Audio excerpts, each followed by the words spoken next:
Judge Andria Noble. We'd like to appreciate you being on the Voices from the Bench program.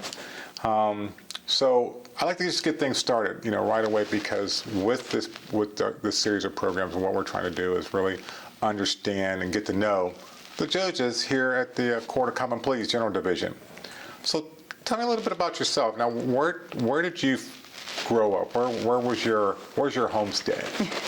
So I was born in Massachusetts in a little town called New Bedford. I guess it's not so little, but I was born there and was raised in Maryland. I moved to Maryland when I was going into third grade and lived there until I moved out here for law school. So the bulk of my childhood is in Maryland, but I have family that lives in New England still, and my mom and my sister both live in Maryland. Oh, so wow. I consider Maryland my hometown, but now I've been living here for longer than I lived in Maryland, so Columbus is home for sure. Okay, I understand, but man, living in Maryland now, that's great seafood and all of that. I mean, then coming to Columbus, what was that like? Well, I'm an oddball. I don't eat any seafood. Oh, wow.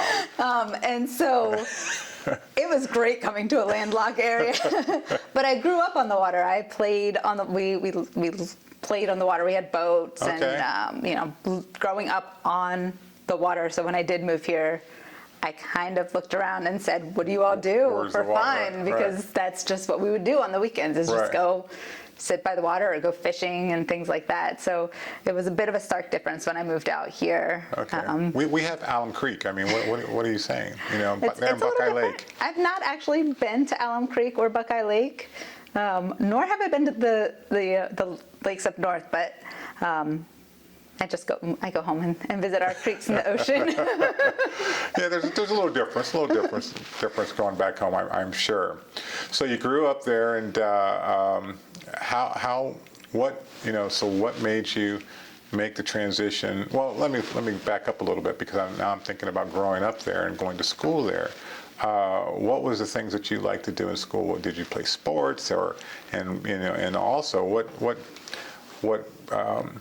classes were some that you kind of geared yourself to? Because I'm wondering if that also played a role in your decision in being to where you are now. Thank you.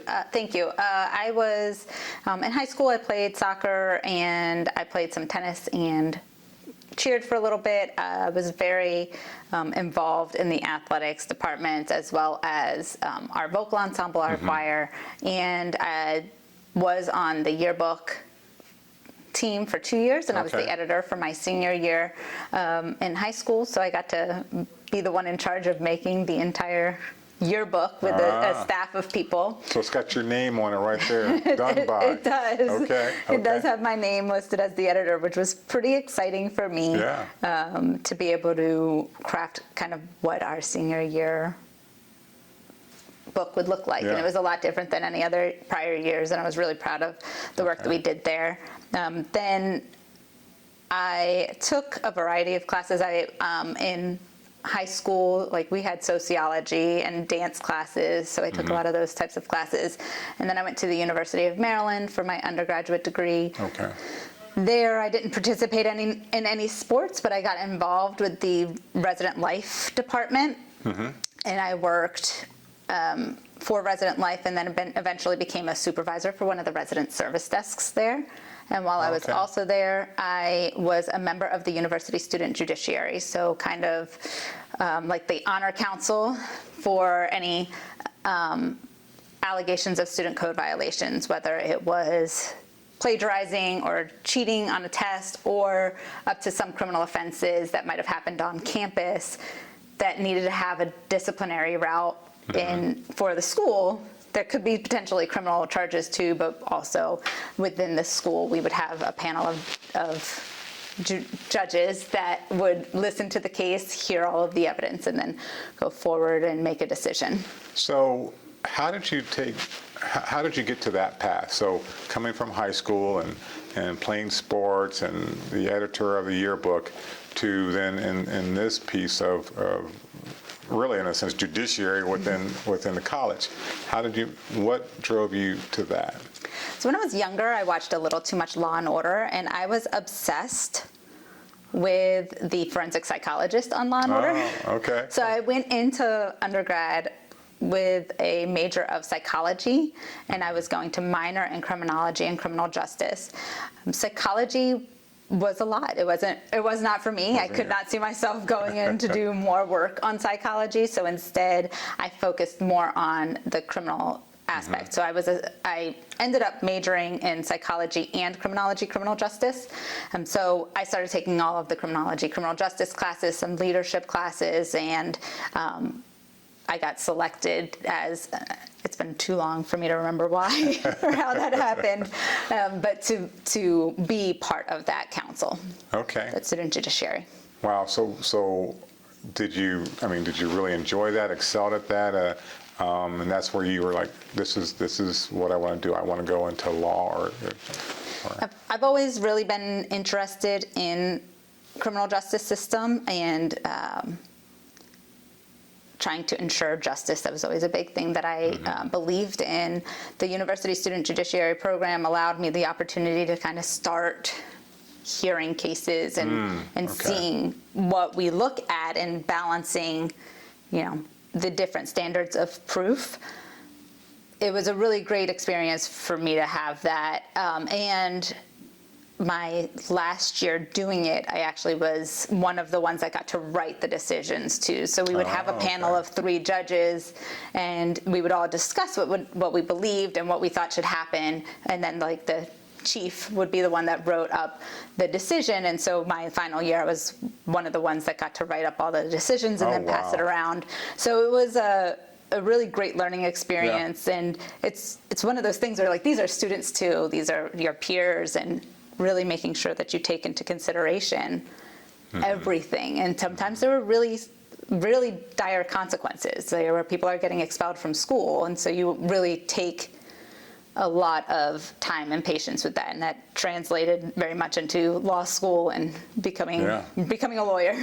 Right. Well, because in your hands, in a sense, lies the fate of some of these young people that, whether they stay in school or don't stay in school at that particular school. Yeah. So I'm just thinking, you have these decisions that you're working with, but then also going to school with some of these folk. How did you manage that? So luckily, University of Maryland is a very big school. Okay. There was one time that I got drawn for a case that I did know one of the parties, and so I recused myself as I didn't think it would be appropriate. So that's how we dealt with it, is if it's somebody that you might know, you're just off the case. Case. So that way everyone can feel confident that they're getting a fair hearing. That one was a tough one too, and I had known the person pretty well, and they were in a lot of my classes, and it was a very good thing for me not to have to sit through it. Good deal. Well, I would ask you what happened with this case, but I won't. So what was next then? So So what's next in your moves? So once I graduated from University of Maryland, I actually moved out here to attend Capital University Law School, and I started another Capital University Law School here at the court. Yeah. They have some really great lawyers that come out of there. And it was my alma mater too, but not law school, but Capital. Yeah, I love Capital. Yeah. So I went straight after undergrad. I went to Capital. My first year, I didn't have a job because they don't want you to have a job your first year of law school. Right. And I bet that'd be tough as it is your first year. I mean, first year is very difficult. Yes, so unless you're part-time, you're not supposed to have a job. At least back when I was there. Okay. So I didn't have a job and relied solely on student loans to get through that first year of law school. Then that summer, I started working for the Columbus City Attorney's Office in their intake division. So at that point, I think it might have changed, but at that point we were open 6 days a week, and would just sit and hear complaints from citizens that came in with believing that they had been a victim of a crime. Okay. We would interview them, we would try to collect evidence, and then we would present it to the duty prosecutor for them to determine whether there was sufficient evidence to file charges. Oh, wow. So you're in the thick of things while starting law school. Yes. Okay. Yep. So getting a lot of, I just see a lot of groundwork there from, starting college and throughout. So you did the work with the city attorney's office? Yes. And then what happened after that? Then my following year, after my second year, I was a legal intern with the Columbus City Attorney's Office. Okay. And so then we handled traffic court. We would go into court and assist the prosecutors, and sometimes we would be given the opportunity to try cases with them or try traffic cases on our own, with them watching and making sure that we did it correctly. Right. And we would respond to motions that were filed on the criminal cases. So we were able to really get to learn what it's like to be a little baby prosecutor, is what we would call them.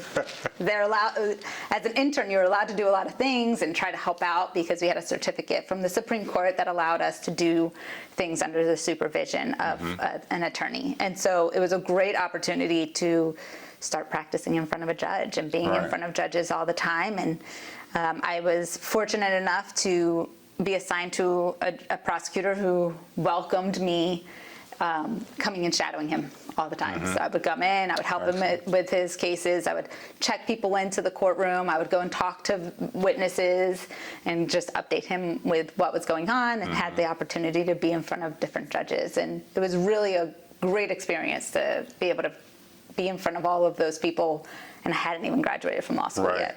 Right, you're really being immersed in it. Yes. Yeah, it's like being immersed in another language in a sense, right?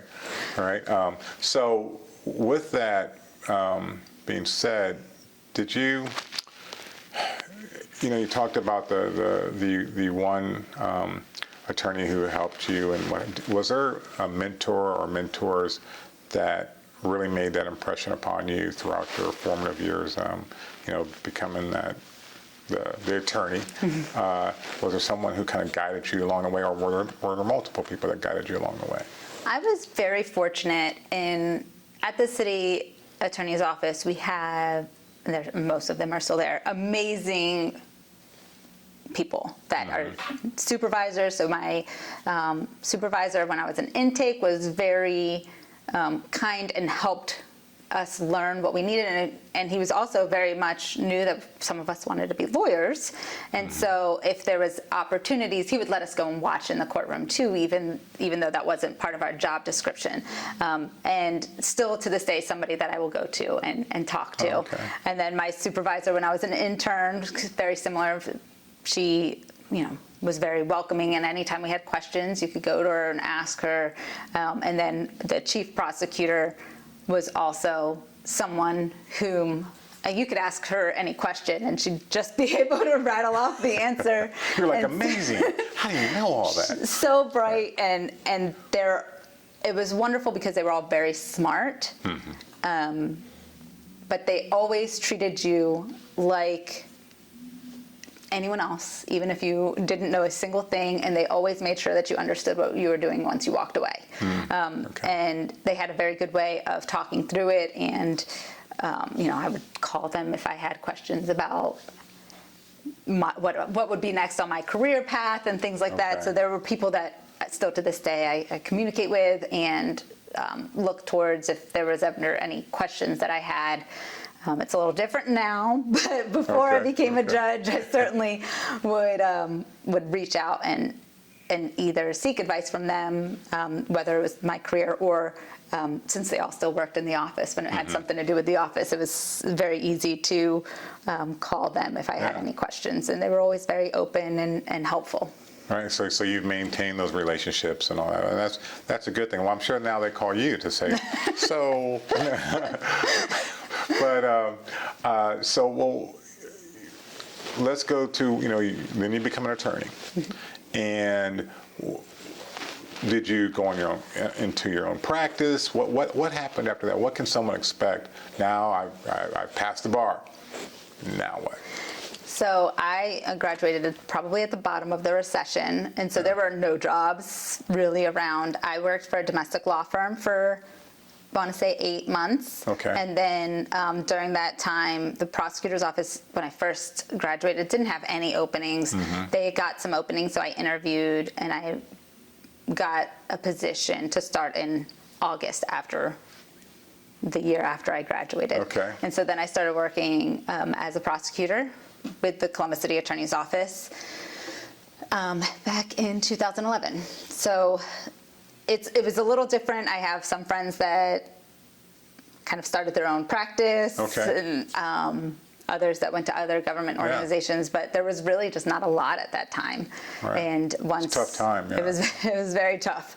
And so once I got back into the prosecutor's office is really when I feel like I settled, because domestic law is very difficult. Yep. And so I was glad not to have to continue doing that for much longer. Okay. Yeah, because, well, you know, I hear from several lawyers. Back, my father was a longtime lawyer, and one of his comments as he was older, he says, you know, it'd just be so tough to be a lawyer nowadays. A lot of competition, this, that, and the other. But it's just, from his day, just had changed dramatically. I mean, he was back in the day when you couldn't even hang out a shingle, he said. You know, so... So you said that you were in the prosecutor's, so that's when you started to did you matriculate through the prosecutor's office, and as a lawyer, did you do different types of law then?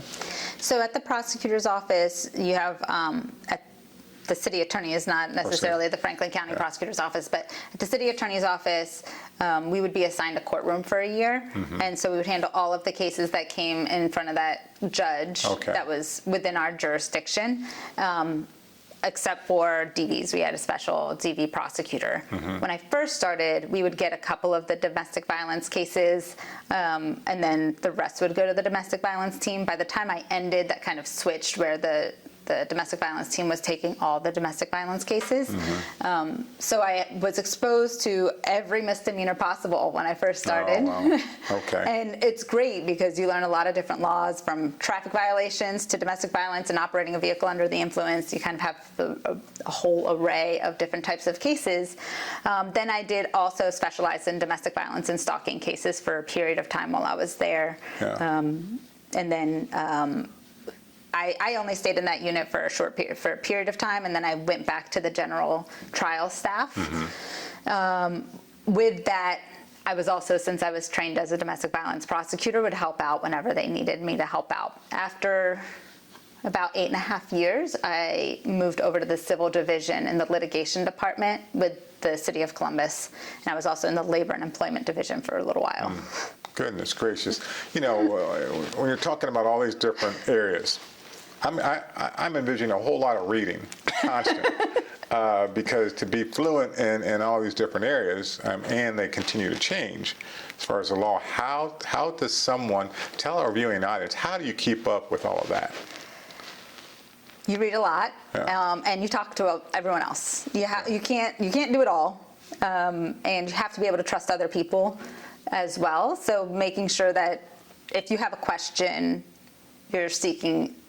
you're not just saying, whatever, I'm just going to answer it however I want.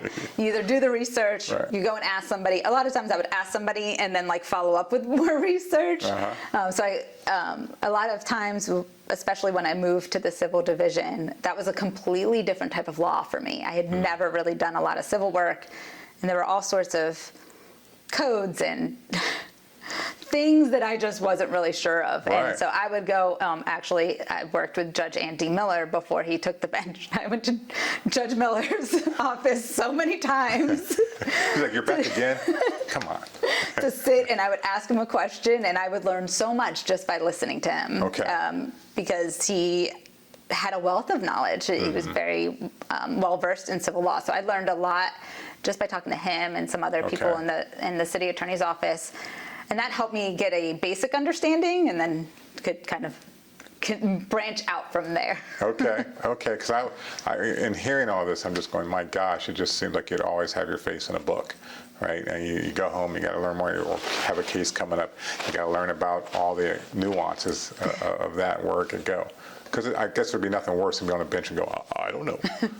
So in civil law, you become a mini expert in whatever your case is. Very quickly, you just learn to become a mini expert in whatever that case is. And at the civil division, I mean, you handled something as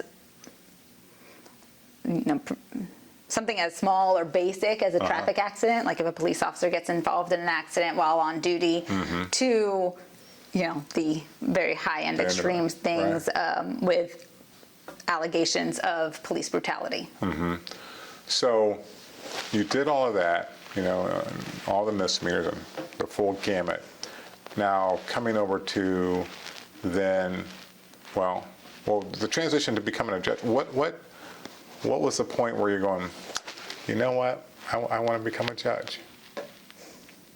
There was a judicial candidate at the city attorney's office who one day during lunch, we were all sitting there, and he said, well, if a woman wants to have kids, she should stay home and not work. Oh, wow. And I literally texted my husband. I had 2 kids at home at that time.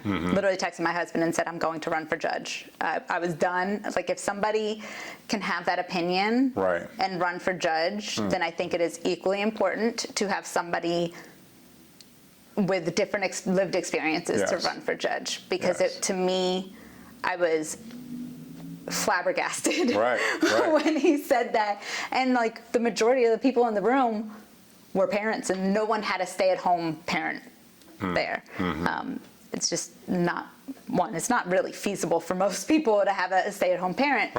So for that, it became really important to me that the bench have a diversity of lived experiences, a diversity of cultures. It was very important to me, and so that was why I ran. Okay, yeah, I mean, that is, I can't imagine, I would have liked to see in your face when that person said that, because jaws would hit the floor, right? So that was the moment that like, okay, we're doing this. And so running for office, though, is not an easy task either. I mean, a lot is pulled upon yourself, but also your family and just everybody. I mean, how did folk around you feel like elected office? I mean, that's a whole different ball game that involves everybody. It was, when I made the decision, my kids were still very young. I mean, they're still pretty young. They were very young. So I made the decision, but also knew that I wasn't ready to do it yet. My kids still needed me a lot at home. So I started to work on other people's campaigns and kind of learning the back end of it before becoming a candidate. Then when I became a candidate, I say we because it really is like my whole family. It was a family affair. My husband had to be on board, and so he was and still is very supportive.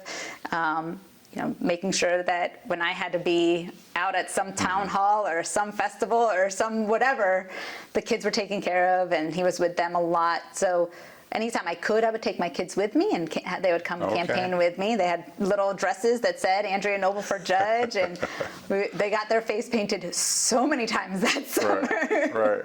That so much so that the next summer they're like, so where are we going? I want to get my face painted.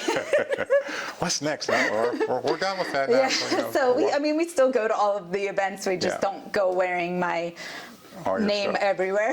We don't need a campaign, but we still go. We still go out to the community and make sure that we're involved and see what's going on.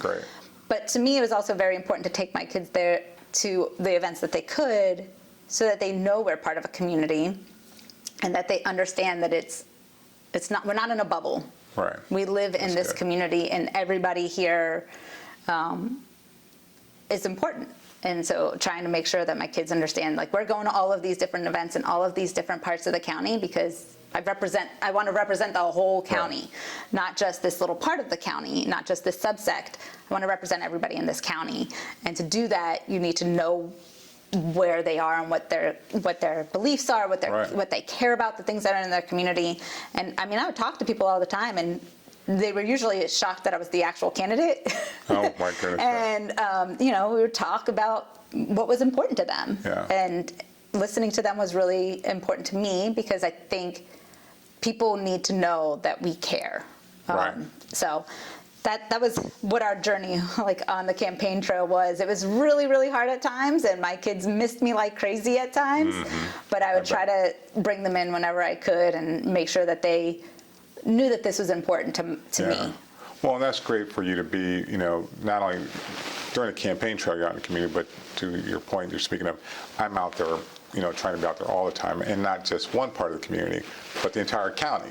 because at any point, one of the, folk from whatever part could be in front of you. So to get to know them better in the community, I think it speaks a lot to you and staying connected with the community out there, which is a great thing. Because I often hear, hey, I want to see them out in the community, have them understand who we are. So that's excellent. So we've only got a couple minutes left. And God, there's so many questions I want to ask. So what would you say to someone who is looking to take the route of attorney, or they're an attorney now and they're thinking, I think I want to become a judge? What do you tell your younger self? You're in high school. What do you tell your younger self? You should have taken this class or this, that.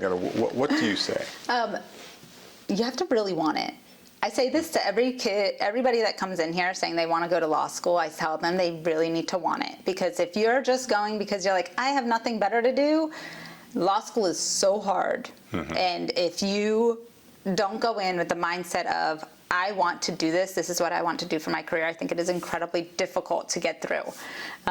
So after that, I would say studying is really important. I had to learn a new way of studying when I went to law school, because most of my other schooling came very easily to me, and law school teaches you a different way to think. Mm-hmm. And then anybody who is already there or wants to become, or is an attorney that wants to take that path, I think it's really important